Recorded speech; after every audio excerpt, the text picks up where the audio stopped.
Bismillah, baiklah pada video kali ini Anda akan menjelaskan bagaimana tahapan awal pada saat menggunakan aplikasi Sixcloud. Nah, yang tahap pertama yang perlu dilakukan yaitu melakukan pembaharuan informasi mengenai profil Ponpes. Nah, caranya yaitu ke menu pengaturan umum, kemudian profil Ponpes. Nah, di sini sedikit saya jelaskan kode statistik pondok. Di sini adalah kode statistik yang didapat dari emis Kemenak ya. Jika ma'had sudah terdaftar di Kemenak, maka akan mendapatkan kode statistik pondok. Nah, di sini diinput di bagian ini, kode statistik pondoknya. Namun jika belum mendapatkan, bisa dikosongkan saja di bagian ini. Kemudian email ini dipastikan untuk email ma'hadnya. Kemudian jika ada website profile untuk pondok pesantrennya bisa dimasukkan di sini juga. Kemudian penanggung jawabnya siapa ditulis di sini. Kemudian jika diperlukan untuk masukkan nama mudirnya bisa juga dimasukkan di sini. Akan tetapi untuk mudir, data mudir bisa dipilih terlebih dahulu, harus diinput di data pegawai, barulah nanti muncul di bagian searching di sini. Kemudian dipastikan juga lokasi ma'had di mana, dari provinsi hingga kelurahannya. Kemudian zona waktu, di sini ada beberapa zona waktu menyesuaikan dengan daerah di Indonesia, yaitu Asia Jakarta, Asia Pontianak, Makassar, Jayapura. Nah, ini untuk Asia Jakarta dan Asia Pontianak ini wilayahnya WIB ya. Kemudian Makassar Wita. Kemudian untuk Asia Jayapura ini WIT. Nah, khusus bagian custom aplikasi di sini dibiarkan saja, nggak usah diisi untuk domain sistem, nama aplikasi, nama singkat aplikasi, kecuali jika ma'had ingin mengcustom sendiri nama domainnya ya. Akan tetapi ini terlebih dahulu harus diinformasikan ke kami, ke admin Sixcloud-nya jika ingin melakukan custom domain. Kemudian di sini logo bisa disesuaikan juga, bisa diupload ulang jika ingin melakukan perubahan logo Ponpes. Kemudian masuk ke bagian unit pondok pesantren. Nah, di sini yang dimaksud dengan unit pondok pesantren, misalnya pondok pesantren Darussunnah ini ada di beberapa tempat misalnya ya. Nah, di sini bisa diisikan misalnya unit satunya di bagian apa gitu ya, namanya misalnya Ma'had Darussunnah ini ada di 3 tempat misalnya. Nah, di sini dimasukkan unit-unitnya, misalnya Ma'had Darussunnah sesuai misalnya di desa atau di nama tertentu ya, disesuaikan sini. Nah, misalnya Ma'had Darussunnah di unit 1, unit 2 atau yang selanjutnya. Nah, di sini menyesuaikan. Akan tetapi jika pondok pesantren tidak memiliki lebih dari 1 unit, ini nggak apa-apa sebenarnya, dikosongkan saja di bagian ini. Nah, perlu diketahui juga untuk unit pondok pesantren ini bukan berupa jenjang atau marhalah ya, jangan sampai salah. Karena jenjang atau marhalah itu ada bagian tersendiri di aplikasi Sixcloud yang bisa diinput. Kemudian selanjutnya yaitu setelah mengisi data profil atau memperbaharui data profil Ponpes, selanjutnya mengisi data master config. Nah, di sini di master config di sini bisa diklik di sini atau melalui pengaturan umum dan master config di sini ya. Nah, di sini yang pertama saya jelaskan mungkin di bagian jenjang pendidikan. Nah, di jenjang pendidikan atau marhalah di ma'had. Nah, di sini bisa disesuaikan untuk masing-masing ma'had ada berapa jumlah jenjang atau marhalah yang ada di pondok pesantren bersangkutan. Misalnya di Ma'had Darussunnah ini ada Tarbiyatul Aulad, Ibtidaiyah, Mutawassithah, dan Tahfidzul Quran. Nah, di sini tinggal diinputkan, misalnya untuk menambahkan jenjang baru diklik jenjang pendidikan baru di sini. Nah, kemudian untuk jika mau menambahkan jenjang pendidikan baru di sini, jika ada unit tertentu, jenjang pendidikan tersebut berada di unit tertentu, dipilih unitnya dan dimasukkan nama jenjang. Kemudian kode singkat, misalnya Tarbiyatul Aulad itu disingkat TA misalnya, seperti itu. Atau mau dikodekan dengan kode lain itu bebas sesuai dengan kebutuhan ma'had masing-masing. Kemudian dipilih juga tingkat pendidikan, misalnya TA tadi itu termasuk dasar gitu ya. Kemudian jenis penerimaannya, jika di jenjang tersebut bisa untuk menerima putra dan putri, maka dipilih banin banat. Akan tetapi jika jenjang tersebut dikhususkan, misalnya hanya khusus banin atau laki-laki, atau dikhususkan ke banat atau perempuan, nah di sini dipilih ke spesifik tersebut ya. Akan tetapi jika dibuka untuk dua jenis penerimaan santri tadi, bisa dipilih dengan banin dan banat seperti ini. Nah, ini contohnya seperti Tarbiyatul Aulad gitu ya. Nah, itu misalnya menerima santri dan santriwati. Nah, di situ dipilih saja banin dan banat. Nah, untuk membedakan putra dan putri atau banin atau banat, nanti itu bisa dibedakan di kelas nanti. Kemudian tentang usia dimasukkan usia minimal dan usia maksimal. Kemudian masa studinya juga dimasukkan. Nah, di sini jika jenjang ini aktif, dicentang, dihidupkan aktifnya. Kemudian jika jenjang pendidikan ini mau dibuka pendaftarannya, bisa dibuka di sini ya, dihidupkan tagelnya. Dan skor penilaian. Nah, skor penilaian di sini ada 3 jenis modelnya, yaitu 0 sampai 10, 0 sampai 100, dan yang terakhir itu berupa abjad A sampai E. Nah, di sini disesuaikan. Namun pada umumnya misalnya yang digunakan 0 sampai 100, bisa dipilih 0 sampai 100 di sini nilaiannya. Nah, di sini dicentang saja jika ingin menghitung total raportnya. Kemudian template raport. Nah, template raport ini sebenarnya untuk kedepannya bisa diubah juga jika misalnya tidak sesuai dengan template ini, bisa diganti dengan ini gitu, seperti itu. Jadi nanti bisa dites di pencetakan raportnya, menyesuaikan seperti itu. Nah, jika sudah selesai semua diisi, klik tombol simpan. Setelah jenjang, mungkin saya jelaskan juga mengenai tahun pendaftaran atau tahun akademik. Mungkin asalnya saya jelaskan di bagian tahun akademik terlebih dahulu. Nah, tahun akademik dan semester.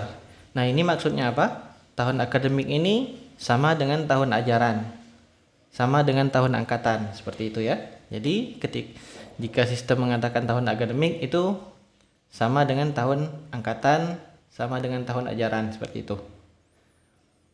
Nah, di sini pun disesuaikan dengan tahun masuk santri masing-masing. Misalnya di Ma'had Darussunnah ini misalnya Ma'had Darussunnah ini dibuka pada tahun misalnya 1440 misalnya ya. Nah, di sini tentu antum terlebih dahulu harus menambahkan tahun 1440 dulu terlebih dahulu. Seperti itu. Barulah tahun-tahun berikutnya setelah 1940, 1941 dan seterusnya. Nah, kemudian di sini untuk tahunnya, jika antum menggunakan tahun Hijriyah, sini ahsannya antum tulis langsung saja ya, berupa tahun Hijriyahnya 1445. Sini seperti ini sistem penanggalannya. Akan tetapi jika antum ingin menggunakan penanggalan Masehi juga bisa di sini di custom. Akan tetapi biasanya untuk ma'had yang sudah ada itu menggunakan sistem penanggalan Hijriyah, karena alhamdulillah ini sudah disupport oleh SciCloud. Jadi seperti tadi kembali lagi penjelasan saya bahwa tahun akademik ini sama dengan tahun angkatan. Jadi misalnya Ma'had, lagi-lagi misalnya Ma'had dibuka pada tahun 1440 Hijriah misalnya. Nah itu seluruh tahun tersebut harus antum tambahkan, dengan catatan jika ingin menambahkan data santri mulai dari tahun tersebut. Misalnya santri ada masuk di tahun 1440.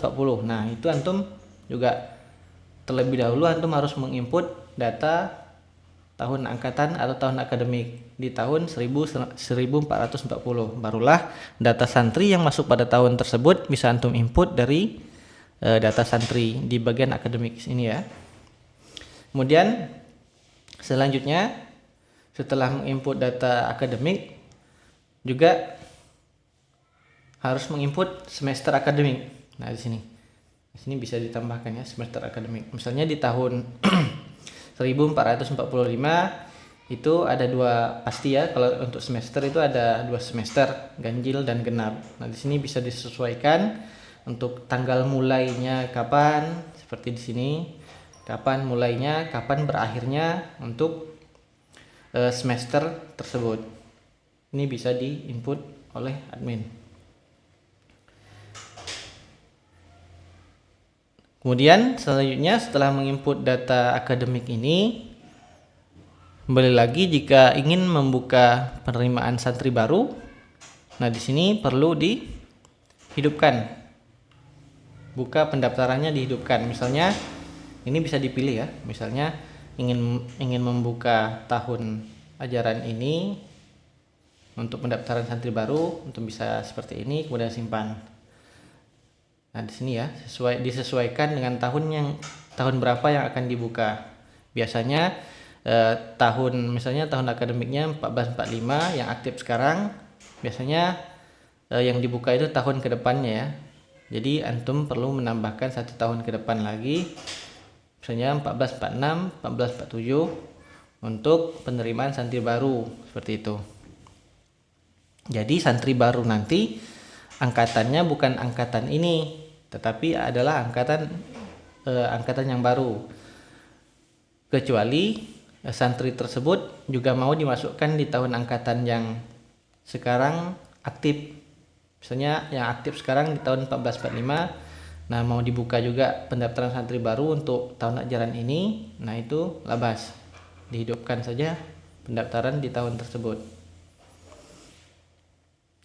Kemudian untuk jalur pendaftaran, nah di sini sebenarnya jalur pendaftaran ini opsional ya, boleh diisi atau dikosongkan saja, nggak apa-apa, nggak ada ngefek ke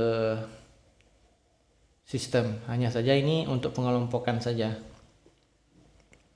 Kemudian untuk penerimaan santri baru nanti ada persyaratan dan berkas. Nah di sini misalnya Ma'had mengharuskan santri baru atau pada saat penerimaan santri baru, wali santri perlu misalnya mengupload KK gitu ya, kemudian akta. Nah di sini bisa antum tambahkan persyaratan atau pertanyaan baru. Nah di sini ya seperti ini. Nah ini dijentang saja, minta file untuk diupload jika dibutuhkan upload file kayak KK ataupun akta kelahiran perlu diupload. Nah itu bisa centang di bagian sini. Atau jika diperlukan contoh, misalnya antum bisa memasukkan link contohnya di sini ya. Misalnya surat rekomendasi dari Ustadz, misalnya itu perlu diupload, dan antum sudah menyediakan template-nya, antum bisa masukkan link template-nya di sini. Seperti itu. Nah kemudian di sini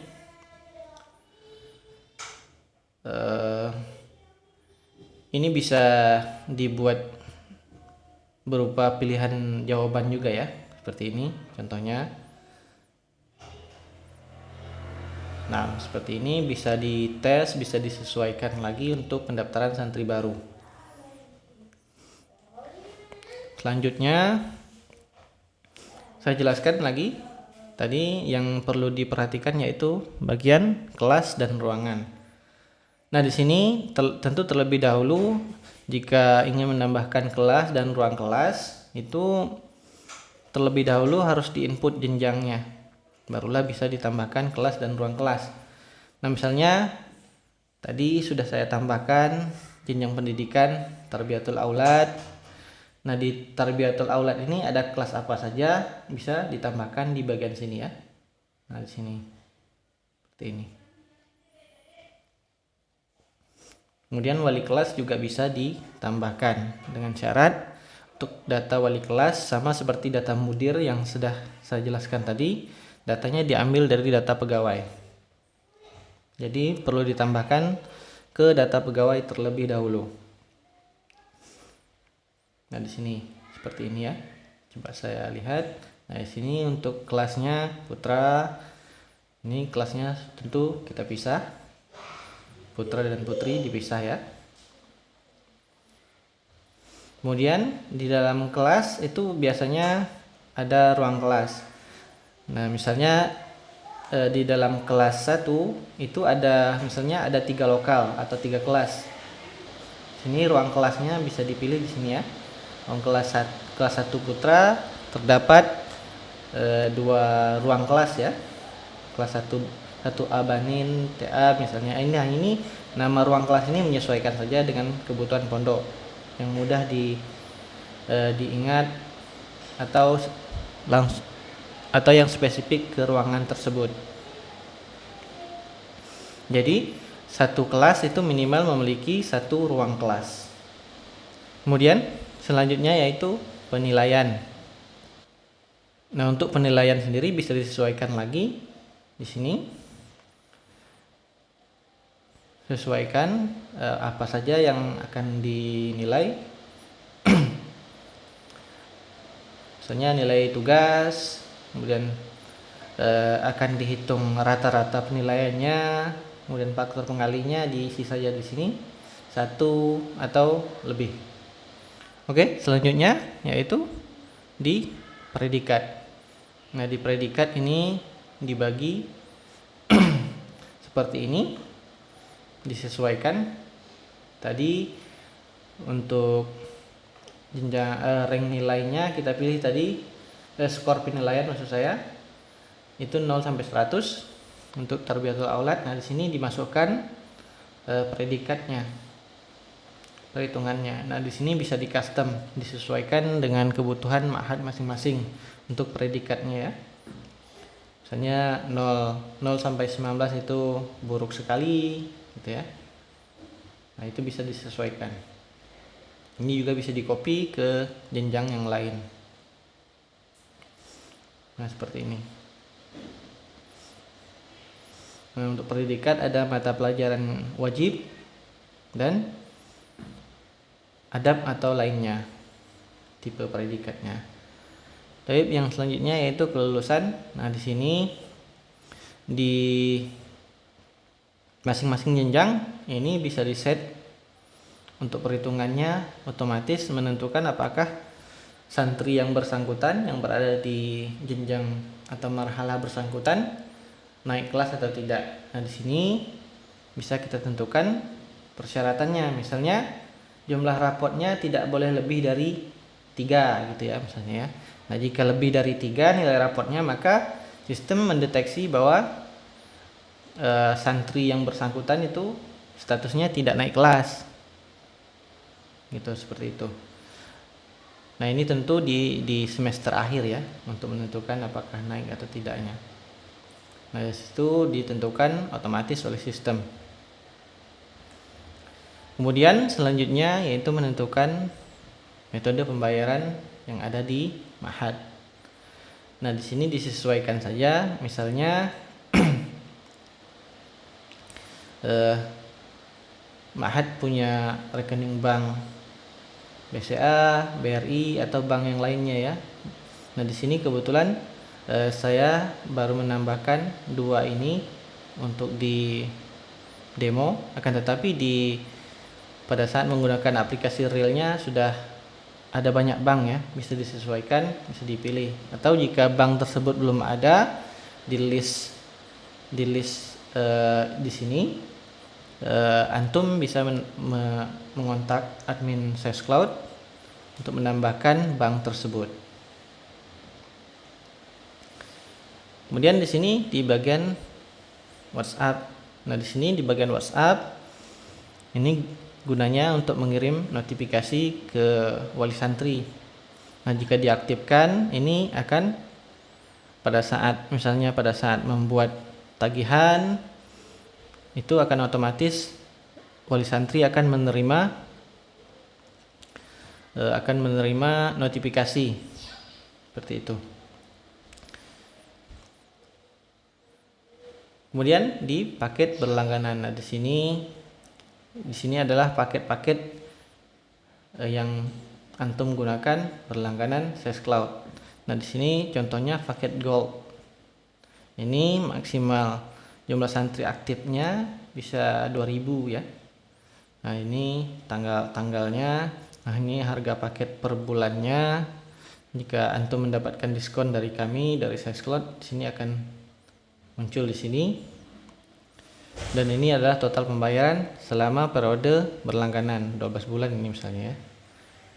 Nah, mungkin untuk tahap awal seperti itu, seperti yang saya jelaskan. Untuk selanjutnya insyaallah saya akan menjelaskan ke bagian yang lebih spesifik, yaitu di bagian akademik, keuangan, dan penerimaan santri baru online. Demikian, assalamualaikum warahmatullahi wabarakatuh.